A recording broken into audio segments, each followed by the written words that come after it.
আমাকে আদা দিয়ে 1 কাপ দুধ চা করে দেবে গো। ও বাবা, বললাম আর এসেও গেল। তুমি বাপের বাড়ি আসা মানে ঘন্টায় ঘন্টায় কি কি অর্ডার করতে পারো সে আমার মুখস্থ দিদি ভাই। আচ্ছা আচ্ছা, চুমুক দিয়ে দেখো দেখো, চা পাতা মিষ্টি সব ঠিক আছে তো? খুব ভালো, খুব ভালো, ভগবান তোমার মঙ্গল করুক।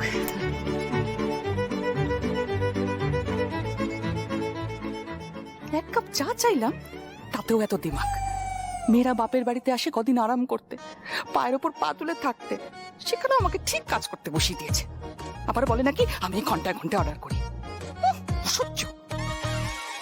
নাও দিদি ভাই, টমেটোগুলো কেটে দাও। কি হলো, কি ভাবছো? না, ভাবছি ওটাই, আমরা যদি এখন ঝিনুকে শ্বশুর বাড়িতে থাকতাম কি আনন্দই না হতো। হ্যাঁ বল। আচ্ছা, ওখানে নিশ্চয়ই কাজ করার জন্য সব আলাদা আলাদা মেশিন আছে, পায়ের ওপর পা তুলে কয়েকটা দিন কাটিয়ে আসতে পারতাম, এই আর কি। তা না, সবজি বেছেই চলেছি আর টমেটো কেটেই চলেছি। দেখো দিদি ভাই, আমরা চাইলেও তো সম্রাটের বাড়ি গিয়ে সারাটা জীবন থেকে যেতে পারতাম না বলো। সেই তো 1 সপ্তাহ পর পুরোনো জীবনই ফিরতে হতো, তাই না? অঞ্জু, তোদেরকে আপ্যায়ন করার মতো সম্রাটের বাড়িতে কেউ নেই। কেউ নেই মানে? কোটিপতি ছেলে, আর আমরা থরি ওখানে অতিথি হয়ে যেতাম নাকি?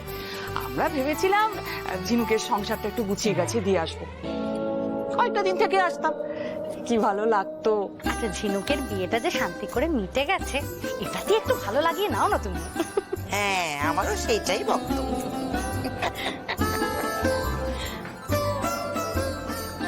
ও দিদি ভাই, তুমি চাটা খাবে না? হ্যাঁ, ঠান্ডা হয়ে গেলে আমাকে দিয়ে আবার গরম করাবে তো। আরে খেয়ে নাও না। টমেটোগুলো কেটে দিও কেমন? হ্যাঁ, ঝিনুকের জীবনটা কিভাবে সেট হয়ে গেল। আহারে, কোটিপতি ছেলে, কোটিপতি বাড়ি। দিদি ভাই চাটা খাও। হ্যাঁ খাই।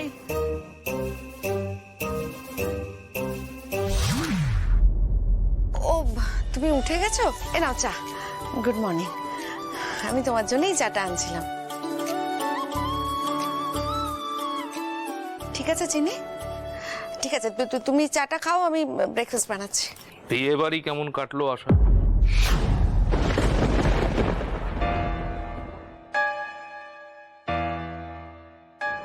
আমি ইচ্ছে করেই রাতে এ বিষয়ে কোনো কথা তুলিনি। দেখছিলাম তুমি নিজে থেকে এ বিষয়ে কিছু বলো কিনা।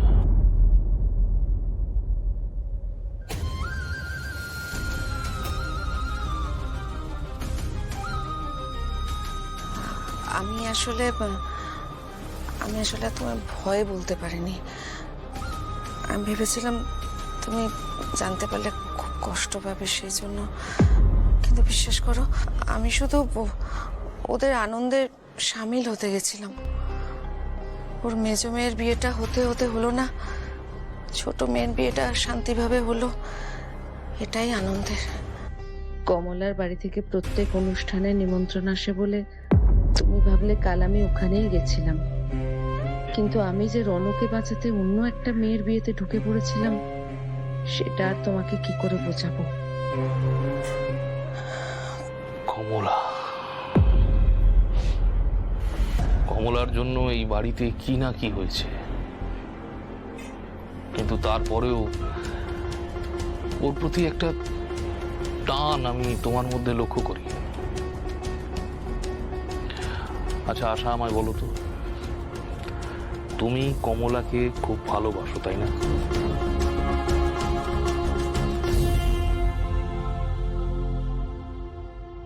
আচ্ছা, রণ কোথায়? রাতে বাড়ি ফেরেনি কেন? রণ তো ওই কাল একটা দরকারি কাজে বেরিয়েছিল, আমায় কালকে ফোন করেছিল, আমায় বলেছে চলে আসবে, তুমি চিন্তা করো না। বাইরে গেছে ভালোই হয়েছে, এমনিতেই তো এই বাড়ি তোর মন টেকে না, বারবার যাওয়া আসা করবে, তার থেকে এই ভালো ওর জন্য।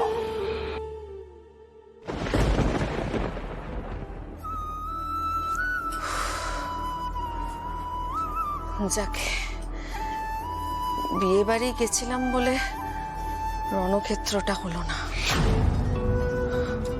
আর রইল পড়ে রণর কথা। ছেলেটার মনের উপর দিয়ে কি যাচ্ছে কি গেছে সেটা যদি তোমাকে একটু বোঝাতে পারতাম গো। কি হলো কি বসে আছো কেন? খাও। খাবো না, আমার ইচ্ছা করছে না। ইচ্ছে করতেছ মানে? এদের হয়েছে কি বলতে কি? এই ব্যাপারটা কি? পরশুদিন বিয়ে বাড়ি থেকে তাড়াতাড়ি চলে এলি, কাল সারাদিন কিছু খেলি নে, কি হয়েছে বাপ? এই আদি, বাবা কিছু জিজ্ঞেস করছে তো, চুপ করে আছিস কেন? আসলে পরশুদিনকে একটা খুব দরকারি কাজ পড়ে গেছিল, তাই দাদাকে বেরিয়ে যেতে হয়েছিল। কি এমন দরকার ছিল? ওই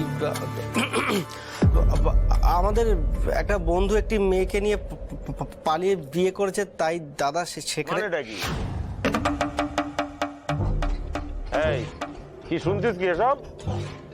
দেখো আদি, যদি নেতা হওয়ার স্বপ্ন দেখো তো এইসব ভুলভাল কাজকর্ম থেকে দূরে থাকো। হক কথা, নিজের গায়ে কখনো কাদা লাগতে দেবে না নাতি বাবু। দুনিয়া উল্টে যায় যাক, কিন্তু নিজের জায়গাটা কিন্তু তোমারে বজায় রাখতে হবে। তোমরা চিন্তা করো না, এসবের জন্য ভোটে কোনো প্রভাব পড়বে না। আমার ভালো লাগছে না, আমি উঠলাম। এই, আদি এই, আদি